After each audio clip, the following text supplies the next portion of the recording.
Have you ever heard yourself say something like, I feel like I'm in over my head, or I feel like I'm being pushed into a corner?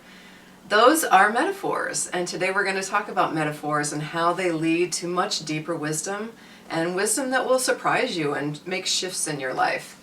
I'm Dr. Kim Hermanson. I have a PhD from the University of Chicago, and it's in educational psychology. I've been working with metaphor in one form or another most of my professional career.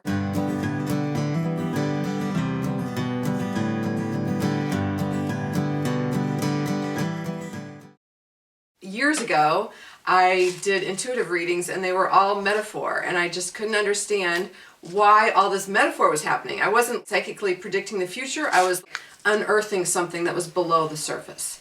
That's what you can do. We all have that capacity to dive into that metaphor place.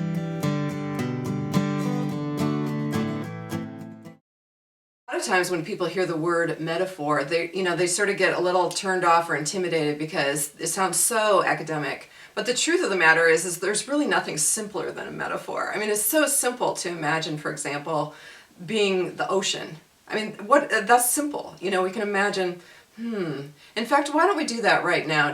Everyone, just take a moment and close your eyes and just tap into what it might feel like to be an ocean.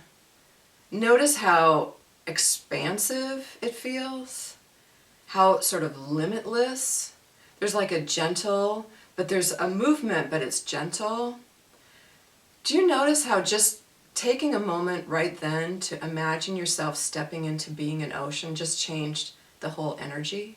It changed my energy, and it probably changed your energy. That took 20 seconds, and look how simple that was.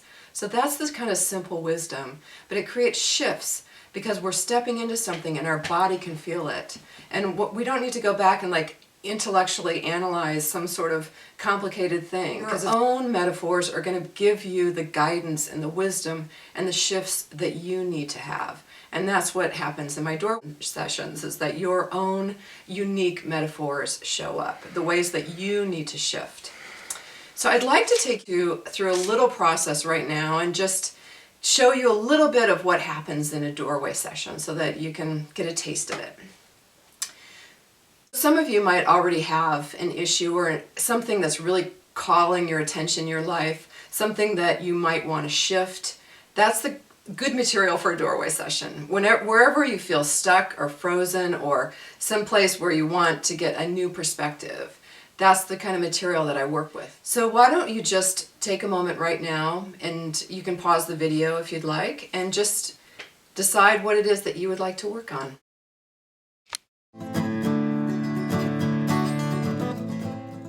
The next step is to come up with the metaphor for whatever it is, whatever issue you'd like to work on right now. And you might already have an image that's already present for you. For example, maybe you've heard yourself say something metaphorically, like you're in over your head or something. And for those of you who don't yet have an image or metaphoric image to work with, I'm going to give you some examples just to start getting the juices going. It doesn't mean that you need to pick one of these. It just is to start seeing, does it feel like this or does it feel like that? Because your body is going to tell you. I feel like I'm in a battle. I feel like I'm on shaky ground. I feel like I'm in the middle of a tornado. I feel like I've been thrown off balance. I feel like I'm skating on thin ice. I feel like I'm being squeezed out. I feel like I'm in over my head. I feel like I'm beside myself with worry. Those are just some examples. And again, we're going to the body wisdom here. We're going to, what does this feel like for you?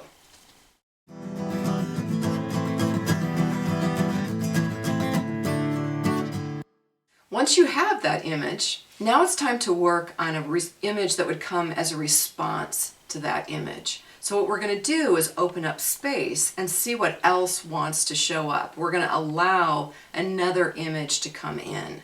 And that second image is going to be one, as I said, that's going to come in response to the first image. And it's going to have a different energy. It'll probably feel neutral. It might feel positive, but you won't have a charge around it.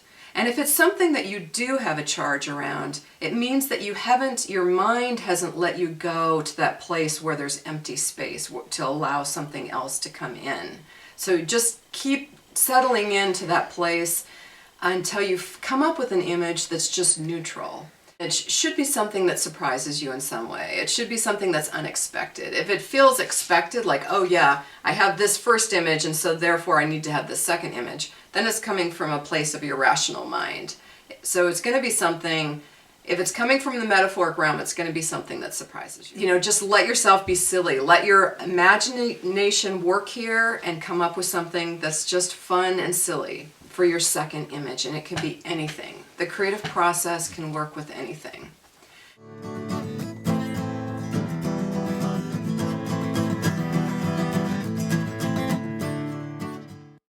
I mean, the reason I love this work is because it does offer a surprise, and the surprise is a sacred moment. If something is not a surprise, it's not sacred. What I'd like to do is give an example of an issue that I had in my life, and a doorway session that I did around it, just to show you how this process works. Because after you get your second image, then you're going to let the two images play and interact and see how they move. They want to move together. And in that moving together of the two images, there's going to be a creative third that comes through, and that's when the shift happens, that place of the creative third. So here's an example. I have issues with my mother. For whatever reason, I never felt loved by my mom, for a number of different reasons, actually. And so I did a doorway session around it. And what I saw when I looked at my relationship with my mom, and what came up was this image of dry, parched ground with nothing growing on it and big crevices, deep crevices in the ground. It was just completely a parched, dry, dark sort of image. And the second image that came through, of all things, was vegetable soup. I didn't have any association with vegetable soup. I thought it was a little silly, but you know, that's what your mind thinks. So the image came through of vegetable soup. And then I asked, how do these two images want to play together? What do they want to do? How do they want to interact? And what happened was the vegetable soup filled up the crevices in the dry, parched land, and I could feel it, because when we work with the metaphoric realm, we're stepping into it. We're stepping into the feeling of the vegetable soup. I could feel the land being filled up with this warm, nurturing, you know, homey kind of soup feeling, and I was all filled up, and I realized I got everything I needed from my mom. I didn't need anything else. I was already full. I was no longer in that place of feeling like something was missing, and you know, and that's the shifts that happen with this metaphoric work. So you have a second image and you have your first image. The question is now, how do those two images want to interact? How do they want to play together? What do they want to do? How do they want to move? And you can always look for wisdom with the second image. What we want to do is find out what that second image has to say. So what you can do is you can do one of two things. One, you can just sit and visualize and watch the two images and see how they want to interact. Or if visualizing is a little hard for you, you could try writing. And when I have work with people, I'll have people write the phrase, I am. And so in this case, with the example I gave, I would write, I am the vegetable soup.